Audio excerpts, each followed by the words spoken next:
Cristianos nos nombramos una gran parte de esta humanidad, sin saber siquiera lo que significa la palabra Cristo, ni conocer su doctrina.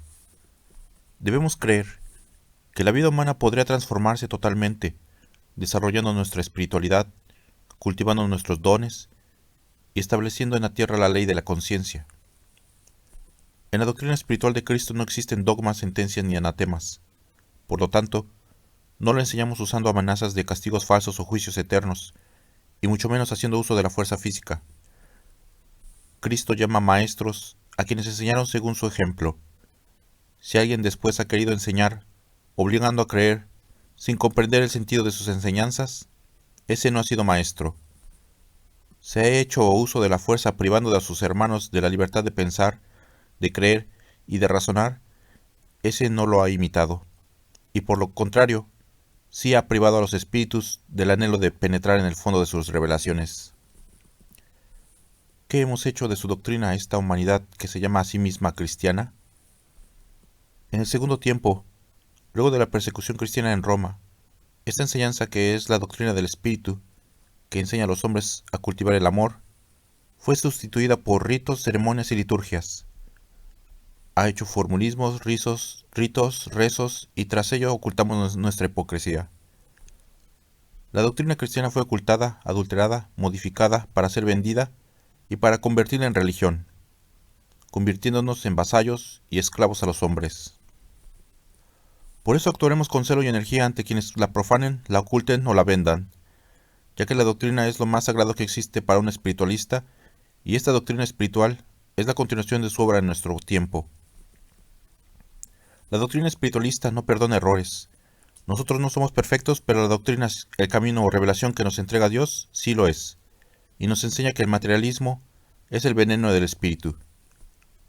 Y para enseñarla, nosotros no exigimos, pues debemos de enseñar con caridad y amor. El hombre es idólatra por naturaleza, y ahora tiene muchos falsos dioses e ídolos como son el mundo, el dinero, la carne, el fanatismo religioso, los vicios, la ciencia materialista, medios y videntes que son tomados por dioses, y los cuales Cristo viene a derrumbar con la luz de su verdad. Nos dice nuestro Maestro: bajo distintas formas he venido a adoctrinaros a través de los tiempos, pero siempre ha sido la misma doctrina la que os he enseñado. Ella ha encendido primero la fe, para que os dignificases delante de mí, y finalmente, para que logréis alcanzar la recompensa de vuestros méritos en la vida eterna. Mi doctrina no solo fue para el pueblo judío en la Palestina, aunque era el preparado espiritualmente, acrisolado por grandes pruebas desde los primeros tiempos, para recibir en su seno al Mesías. Pero el testamento que le confié era para todos los hombres, de todas las razas.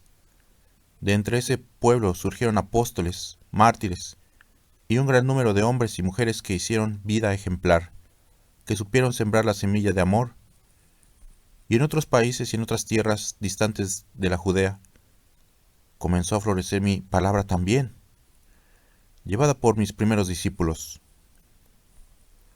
Mas era menester que en este nuevo mundo, América, habitado por seres que me amaban y me buscaban ardientemente para presentarme su ofrenda y sus sacrificios, se hiciese la luz.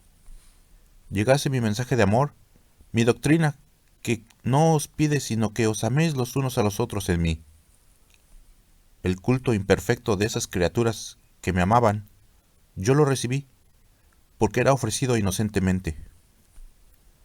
Más tarde, cuando uno y otro continente salvaron las distancias y la semilla fue traída para ser esparcida en este mundo nuevo y depositada en el corazón amante de sus moradores, cuánta injusticia y violencia ejercieron los que se decían discípulos míos sobre estos hombres de corazón sencillo y de elevado espíritu.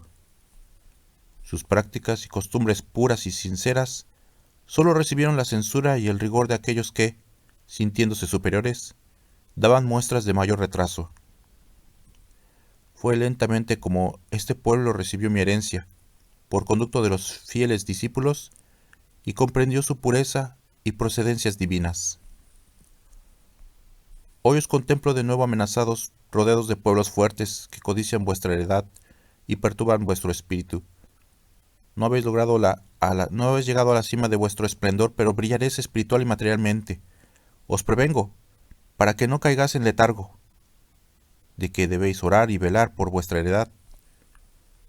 He venido a vosotros en este tiempo, y os doy de nuevo mi legado de amor. Mi semilla no muere. Podrá ser azotada por recios vendavales, pero si sus espigas son cortadas por los elementos, los granos caen en la tierra y vuelven a germinar para multiplicarse sin cesar. En todos los tiempos mis revelaciones, mis profecías, han sido puestas en duda y han sido befadas.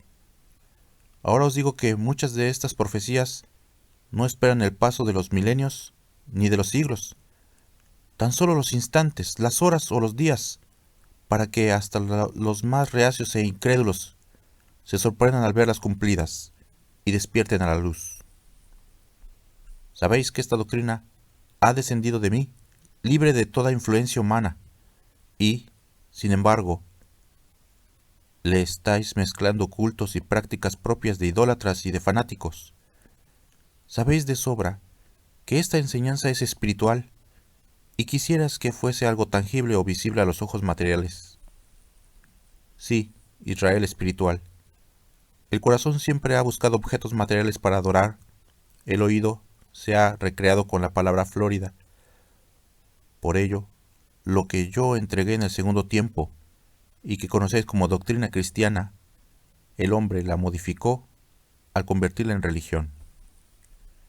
Y me preguntáis, ¿por qué el mundo cayó en fanatismo y en culto exterior? ¿Por qué los hombres encargados de mi ley, lejos de rechazar, a imitación de Jesús, los honores, las galas y las vanidades, han tomado para sí las riquezas, los títulos y la grandeza de la tierra, privando con ello de toda libertad al espíritu?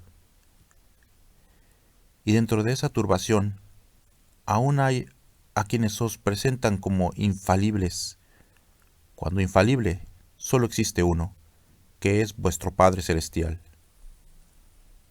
En vuestro mundo, en tiempos pasados, dejé la doctrina del amor con mi ejemplo. Ahora sigo dándoos la doctrina espiritual que tiene el poder de iluminar al mundo, disipar las tinieblas de la mente, facilitar el camino, evitar sufrimientos inútiles, confusiones y lágrimas.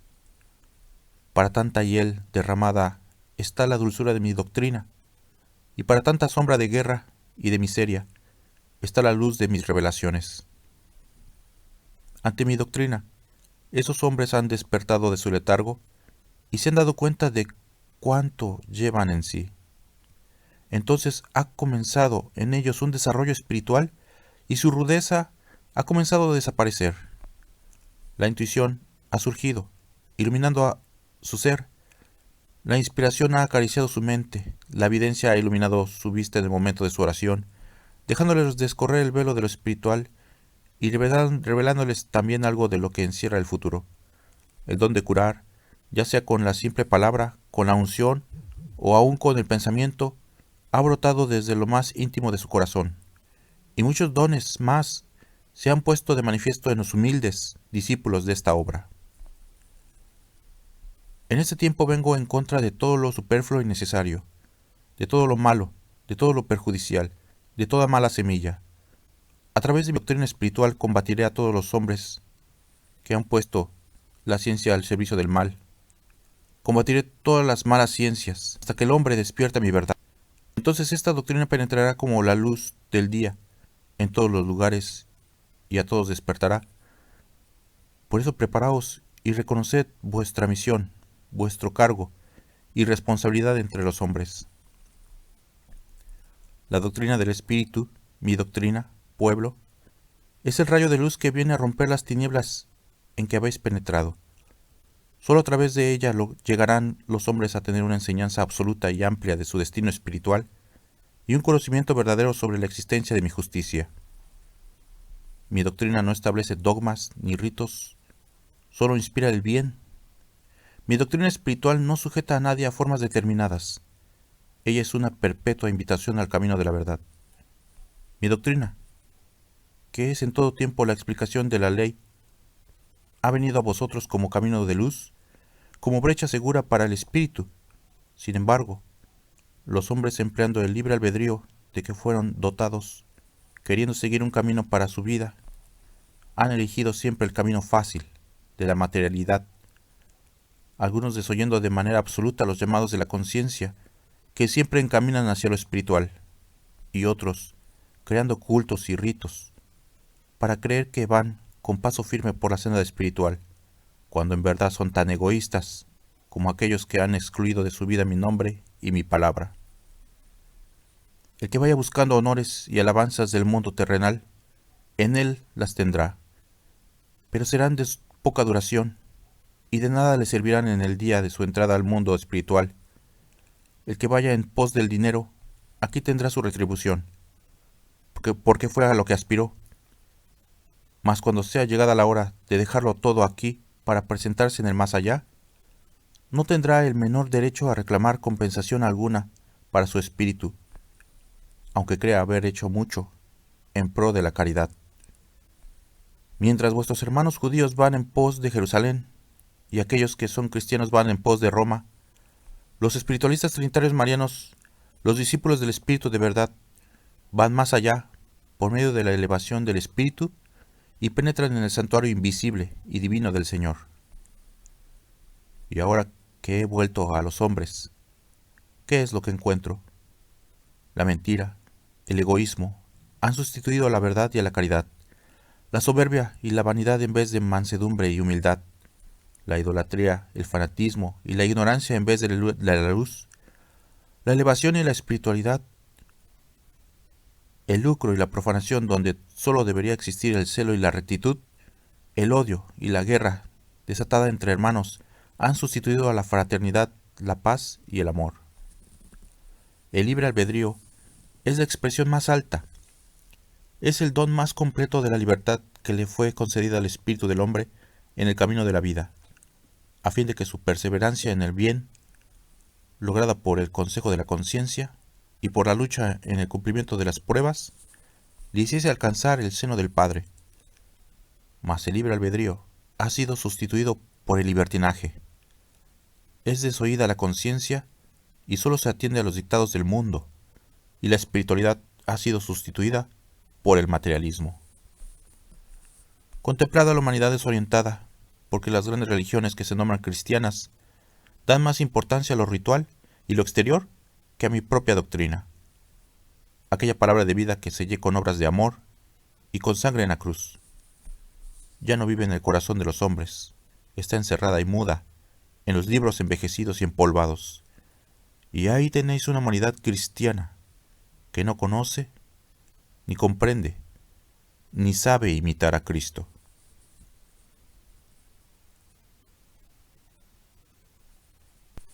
Yo fui quien señaló en aquel tiempo el lugar y la hora para mi advenimiento en cuanto hombre.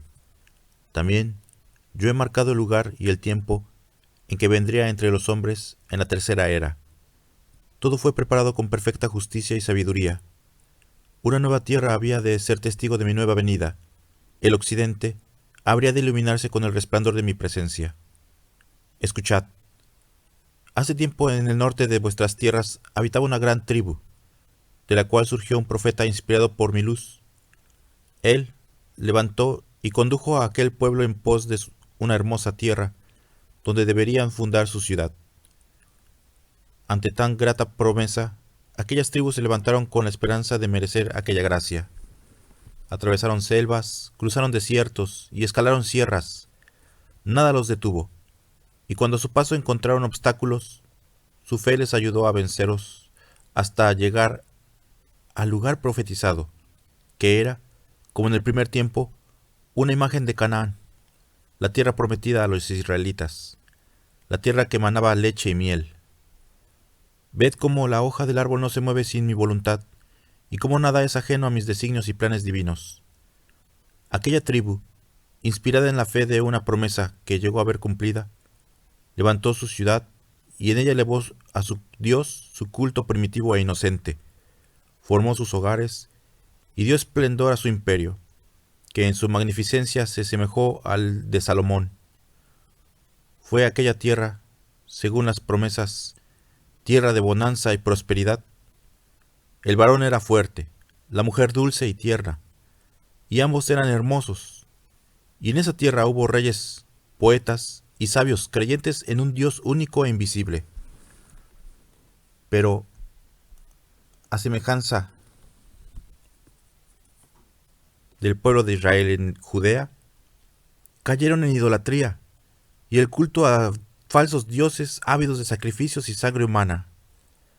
Mas llegó el tiempo en el que ese pueblo había de conocer el nombre y la obra de Cristo, su Señor, llegando a ellos la buena nueva en labios de hombres extraños, que vienen del otro lado del mar, y a los cuales ya habían visto en sueños. Muy grande fue la misión de quienes trajeron a estas tierras la luz de mi doctrina. Mas en verdad os digo, que fueron muy pocos los que supieron cumplir con la ley de amor, de caridad y humanidad, que mis enseñanzas aconsejaban, porque en su mayoría aquellos hombres se dejaron poseer por la codicia, olvidando todo principio de fraternidad, haciendo correr a torrentes la sangre inocente, para adueñarse de cuanto sus ojos contemplaban. Los invasores derribaban los ídolos de aquel pueblo, haciendo que éste blasfemara en contra del Dios que aquellos venían a revelarles con tanta injusticia y con tanta crueldad. ¿Podían aquellos idólatras reconocer a través de actos tan inhumanos a Cristo, el Dios del amor? Aquel que a nadie quita la vida, sino que antes da la suya para salvar al mismo que la ha ofendido. Aquellas tribus cayeron bajo la esclavitud y el dominio del fuerte, como en el primer tiempo Israel había caído bajo el yugo de faraones y césares. Fueron tiempos de dolor, de amargura y de lágrimas, los que vinieron sobre aquel pueblo. Y fue entonces cuando su clamor, resonando en los cielos, atrajo sobre sí, como un manto de infinita ternura, el amor de María, la dulce madre del universo. Por su sensibilidad, ese pueblo estaba destinado a ser mariano, porque al reconocer y amar esa divina verdad, encontró a la madre, a María, la escala espiritual que conduce a mí a los espíritus. ¿Y ese pueblo cuál es? Es el vuestro, el cual después de sus luchas y de su larga jornada, ha contemplado la llegada del tercer tiempo con mi nueva venida. Es mi palabra viva la que estáis escuchando, para que con ella destruyáis todo el fanatismo y toda la idolatría de que hubiese rodeado mi nombre, enseñándoos un culto por medio del cual podáis buscarme de espíritu a espíritu. Muy grande y fuerte de espíritu será este pueblo cuando viva y practique el culto que le vengo enseñando. Entonces podrá abolir la mentira y llevar a otras tierras el mensaje de espiritualidad y de luz que esperan las naciones. Este pueblo estará preparado para aquella lucha en que mi justicia presida la gran batalla de ideas, credos y doctrinas. Todos se sorprenderán cuando en medio del torbellino escuchen una voz serena y firme, que será la de mis discípulos, cumpliendo su misión de fraternidad espiritual.